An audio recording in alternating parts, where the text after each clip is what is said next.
Niyo bang dumito na muna? Besides, meron din akong job interview sa US. Work for Apex. Please say yes. Ang susunod na programa ay rated PG. Ito ay nangangailangan ng patnubay at gabay ng magulang para sa mga batang manonood.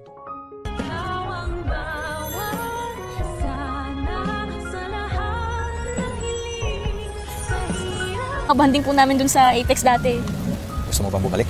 Ito po. Matapos nga ang matagumpay na Christmas party ng mga bata, ay makapag-uusap ng personal sila Robert at Annalyn. Napansin nga ni Robert na kung gaano kasaya ang kanyang anak na makasama muli ang mga katrabaho nito sa Apex. Namiss nga daw ni Annalyn ang mga banding nila ng kanyang mga katrabaho noon. Kaya naman dito natatanungin ni Robert si Annalyn kung gusto ba nitong bumalik ng Apex. Matitigilan naman si Annalyn sa pagsasalita at mapapaisip sa tanong ng kanyang ama. Si Robert na nga kaya ang makapagpakumbinsi sa kanyang anak na bumalik na ng Apex. Sa kabilang banda, matatanggap na ni Dr. Enriquez ang imbitasyon ni Dr. Hiroshi ng Japan patungkol sa kanyang seminar na gaganapin mismo sa Japan, at imbitado nga dito sila Doc Lindon at Doc Annalyn. At ipapakita niya nga agad ito kay Doc Carlos na nagdadalawang isip pa na ipadala si Annalyn sa Japan, dahil alam naman natin kung gaano kabigat pa rin ang loob ni Carlos kay Annalyn at nakikipagplastikan nga lang ito sa kanya. Sa kabilang banda, ito naman si Giselle ay pilit pa rin kukumbinsihin sila Eric at ang kanyang anak na si Justin na wag nang umalis ng Pilipinas. Pero ayon kay Justin ay hindi na sila pwedeng mag-extend pa ng stay sa Pilipinas